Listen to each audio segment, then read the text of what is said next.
Assalamualaikum warahmatullahi wabarakatuh. Hai teman-teman, kembali lagi bersama saya Natasya.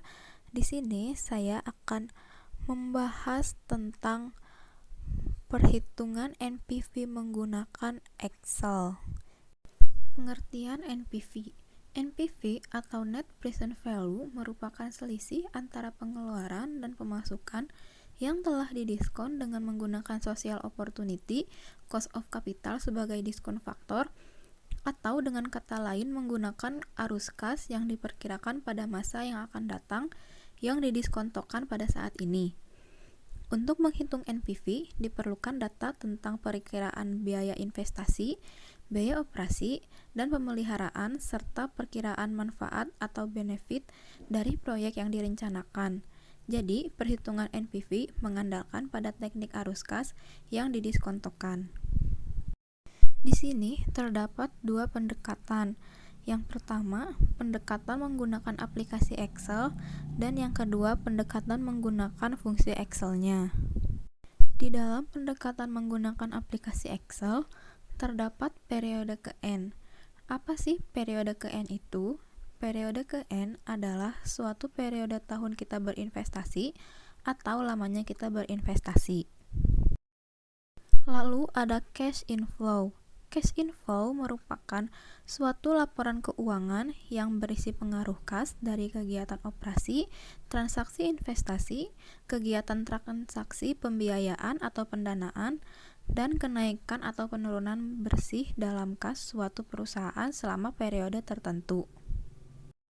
Lalu di sini ada net cash flow atau biasa kita sebut arus kas bersih yang merupakan laba bersih ditambah dengan penyusutan dan amortisasi. Namun, arus kas bersih aktual berbeda dengan laba bersih yang dihasilkan oleh perusahaan selama periode tertentu. Untuk rumusnya di sini ada cash inflow dikurangi cash outflow, lalu enter, ada hasilnya.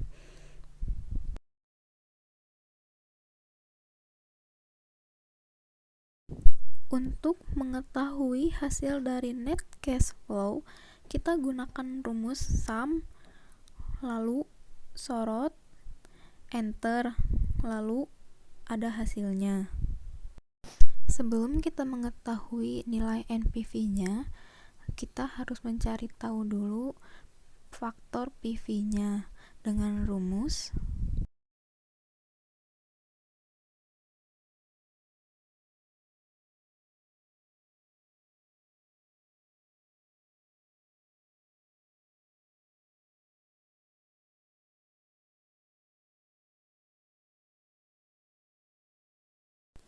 PV atau present value merupakan nilai uang saat ini dari nilai uang masa mendatang yang kemudian didiskontokan sesuai tingkat diskonto yang berlaku. Dalam pengertian lain, present value merupakan sejumlah uang yang harus diinvestasikan sekarang untuk menjamin pemasukan di masa mendatang.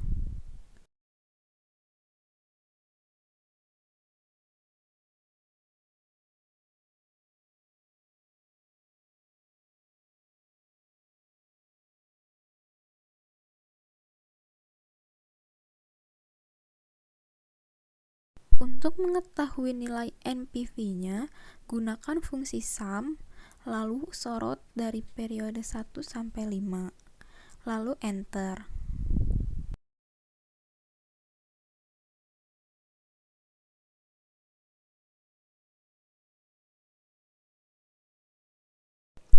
Di sini ada cara pengambilan keputusan. Yang pertama, jika NPV lebih besar dari investasi, maka rencana suatu investasi akan diambil. Yang kedua, jika NPV kurang dari investasi, maka rencana investasi tidak bisa diambil, atau secara konsep nilai waktu yang rugi. Dan yang terakhir, jika NPV sama dengan investasi, maka stop tidak tertarik sama sekali. Sekian yang dapat saya sampaikan. Mohon maaf bila masih banyak kesalahan. Wassalamualaikum warahmatullahi wabarakatuh.